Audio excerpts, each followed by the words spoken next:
MH1 news में आप सबका स्वागत है। मैं हूं चंद्रशेखर धरनी। आज हम एक ज्वलंत मुद्दे के ऊपर बातचीत करेंगे। हमारे साथ मौजूद हैं राम नारायण यादव।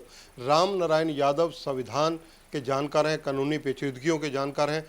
अहम बात यह है कि लोकसभा चुनाव जब 1 साल का समय रह जाए और उपचुनाव हो, चाहे वो सांसद के हों या किसी विधायक के हों, यानी विधानसभा की कोई सीट रिक्त हो या लोकसभा की सीट रिक्त हो, तो क्या ये चुनाव हो सकते हैं या नहीं हो सकते। ये मामला इसलिए अहम हो जाता है क्योंकि महाराष्ट्र हाई कोर्ट का एक मामला हाल ही में आया है।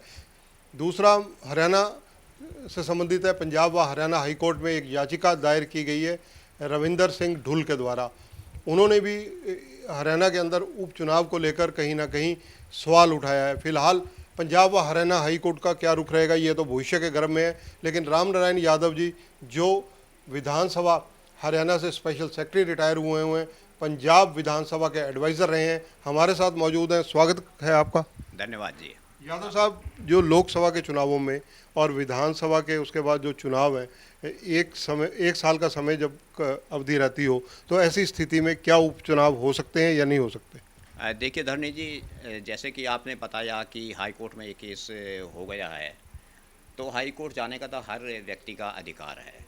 लेकिन जो पोजीशन आपने महाराष्ट्र के अकोला सीट के बारे में, जो अभी हाल ही में वहाँ की हाई कोर्ट का जजमेंट आया है, और हरियाणा विधानसभा की एक सीट जो करनाल की खाली हुई है, उसके बारे में जो प्रश्न है, उसकी पोजीशन इस प्रकार है कि under section 151A of the representation of people's act 1951 की ये कहती है कि जब कोई विधानसभा की सीट खाली हो जाती है तो उसका इलेक्शन 6 महीने के अंदर अंदर कराना होता है।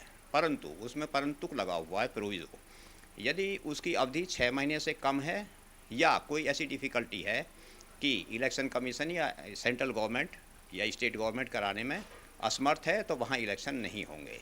अब यहाँ पर स्थिति पैदा हुई है कि इस कर्नल की सीट की अवधि 1 साल से कम है, और 1 साल की अवधि कम होने की वजह से महाराष्ट्र में अकोला सीट की इलेक्शन सेट असाइड, वहाँ की नागपुर बेंच ने सेट असाइड कर दी है। लेकिन उसमें और हरियाणा की करनाल की बाई इलेक्शन में बहुत फ़र्क है। क्या क्या फ़र्क है, मतलब सामाजिक दृष्टिकोण से, कानूनी पेचीदगियों के हिसाब से। हाँ, देखिए वहाँ पर शायद कोई मिनिस्टर, किसी मिनिस्टर को 6 महीने के अंदर MLA बनने के लिए इलेक्शन नहीं कराया जा रहा था। यहाँ अंडर आर्टिकल 164 के धारा 4 के अंदर किसी भी व्यक्ति को एक मिनिस्टर बनाया जा सकता है 6 महीने के लिए, और यदि वह 6 महीने में मेंबर नहीं इलेक्ट होते, ये सर या तो विधान परिषद के या विधानसभा के, हमारे यहाँ तो विधानसभा है, तो वो ऑटोमेटिकली मिनिस्टर के पद से या चीफ मिनिस्टर के पद से सीज हो जाते हैं।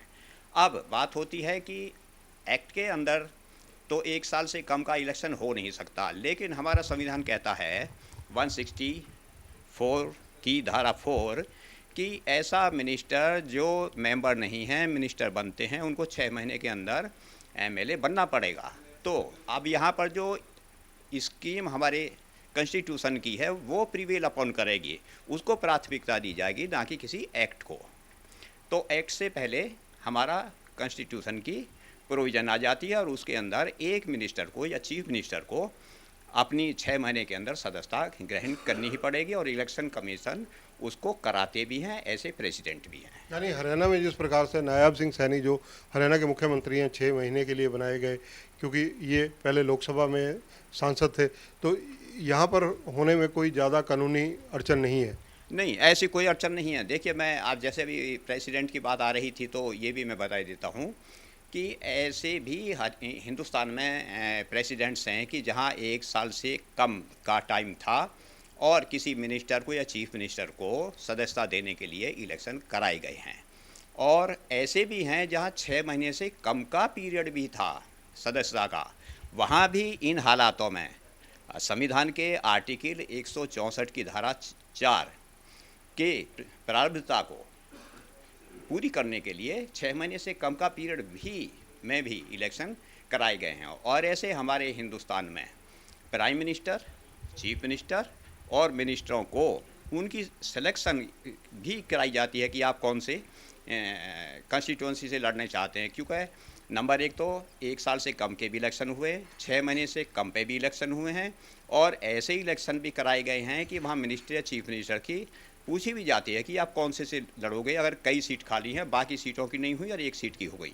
और ऐसे सभी तरह के 1 साल से कम के पीरियड के, 6 महीने से भी कम के पीरियड के एग्जाम्पल, और एक के इलेक्शन हुए, बाकियों को छोड़ दिए। हमारी हिंदुस्तान में HD देवेगौड़ा जी प्राइम मिनिस्टर के हैं और PV नरसिम्हा राव जी का है, ये तो प्राइम मिनिस्टरों के हैं। राज्यों में अगर बात की जाए मुख्यमंत्रियों की, हाँ, मुख्यमंत्रियों में ये आपने अच्छा पूछा। हमारे गहलोत साहब का राजस्थान का है, और रेड्डी साहब का आंध्र प्रदेश का है, और सबसे बड़ी बात राबड़ी देवी जी का है बिहार का, और सबसे मुख्य बात यह है कि हमारे हरियाणा का ही एक ऐसा प्रावधान है, ऐसा प्रोविज़न है और प्रेसिडेंट है कि जहाँ चौधरी बंसी लाल को 1987 में इलेक्ट करके सदस्यता दी थी, और उस तोशाम सीट का पीरियड भी 1 साल से कम था।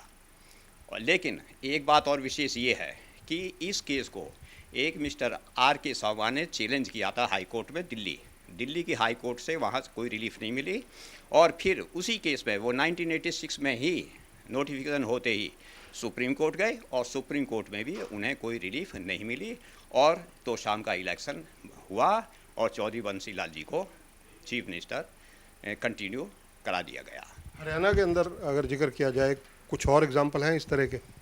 देखिए, हरियाणा में तो इस तरह की 6 महीने से कम की यही एग्जाम्पल है, और इसका एक जो मेन रीज़न है वो ये भी है कि अगर इस चीज़ के इस प्रावधान को पूरा नहीं कराएंगे और 6 महीने का पीरियड निकल जाएगा और मुख्यमंत्री सदस्य नहीं बनेंगे, तो वो चीफ मिनिस्ट्री से ऑटोमेटिकली 6 महीने में सीज हो जाएंगे, और वो दोबारा रीअपॉइंट नहीं हो सकते या चीफ मिनिस्टर या मिनिस्टर, क्योंकि ऐसे भी सुप्रीम कोर्ट के एग्जाम्पल्स हैं, ऑर्डर्स हैं कि जहां दोबारा अपॉइंटमेंट होने पर उस मिनिस्टर की मिनिस्ट्री को असंवैधानिक बताया गया है। और ऐसा पंजाब के तेज प्रताप सिंह के केस में हुआ भी है, जब उनको 1996 के आसपास दोबारा 6 महीने की टेन्योर होने के बाद में दोबारा मिनिस्टर बना गया, तो वो चैलेंज हुआ, हाई कोर्ट से भी उनको डिफीट हुई, और सुप्रीम कोर्ट ने भी उसको दोबारा अपॉइंटमेंट को असंवैधानिक घोषित किया। अगर ऐसी स्थिति आ जाती है और इलेक्शन नहीं होते, तो हरियाणा की चीफ मिनिस्टर अगर सीज हो गई तो पूरी कैबिनेट ख़त्म हो जाएगी, और पूरी कैबिनेट ख़त्म होने से एक क्राइसिस खड़ा हो जाएगा कि हरियाणा में क्या डिसोल्यूशन करनी पड़ेगी, और डिसोल्यूशन करेंगे तो विधानसभा का जो टेन्योर है हमारे संविधान में दिया हुआ है उसके अनुसार वो रिड्यूस नहीं हो सकता, वो कंटिन्यू करना पड़ेगा पूरी 5 साल तक। तो ये कई संवैधानिक ज़रूरतों को पूरा करने के लिए ये इलेक्शन लगता है कि होगा। एक सवाल आम दर्शकों के जहन में रहता है कि अम्बाला लोकसभा, रतन लाल कटारिया जी की डेथ हुई, उसको 1 साल से कम समय रहता था, वो उपचुनाव नहीं करवाए गए। देखिए, ऐसे है कि इसमें जो सेक्शन 151A में प्रोविजो डाले गए हुए हैं वो इसी वजह से डाले गए हुए हैं कि कहीं अगर स्टेट गवर्नमेंट को यहाँ कोई ऐसी प्रॉब्लम आती है या सेंट्रल गवर्नमेंट को आती है, तो इलेक्शन कमीशन उसमें सर्टिफिकेट देते हैं उनसे पूछ के, और वो लिखते हैं कि यह होना मुश्किल है। ऐसे होते रहे हैं। 1996 से पहले तो इलेक्शन कई साल तक नहीं हुआ करते थे, अब 6 महीने का डाल दिया है। इसी वजह से ये प्रोविज़न डाला गया, लेकिन ये प्रोविज़ो जो डाला गया है, इसी वजह से डाला गया है कि अगर कहीं किसी स्टेट में सेंट्रल गवर्नमेंट किसी कारण से अपने इलेक्शन कराने में असमर्थ हैं, तो इलेक्शन कमीशन सर्टिफिकेट देंगे और उसके बाद उस इलेक्शन को नहीं कराया जा सकता। तो इसी वजह से बड़ा कुछ फ्लेक्सिबिलिटी इसमें है, और उसका इस्तेमाल करते हुए इलेक्शन कमीशन इसका इस्तेमाल करते हैं। तो ये प्रोविज़न इस वजह से है। धन्यवाद राम नारायण यादव जी। तो देखिए, राम नारायण यादव जी की बातों का निष्कर्ष अगर निकाला जाए तो बहुत स्ट्रेट पे है, यानी कि हरियाणा के अंदर एक संवैधानिक व्यवस्था कहीं ना कहीं गड़बड़ होती थी अगर ये उपचुनाव ना करवाए जाएं करनाल के। क्यों होती है? क्योंकि सीज़ किया जा सकता है, जहां मुख्यमंत्री 6 महीने कंप्लीट होने के बाद दोबारा नहीं बन पाएंगे। मंत्रिमंडल अंडरस्टूड है कि वो भंग कर दिया जाएगा, भंग माना जाएगा। तो ऐसी स्थिति से बचने के लिए उपचुनाव अनिवार्य हैं, और संविधान में और लोकतांत्रिक व्यवस्था के जो नियम, कायदे, कानून हैं, उनमें ऐसे जो विकल्प दिए गए हैं। कैमरामैन अमर सिंह के साथ चंद्रशेखर धरनी, MH1 न्यूज़, चंडीगढ़।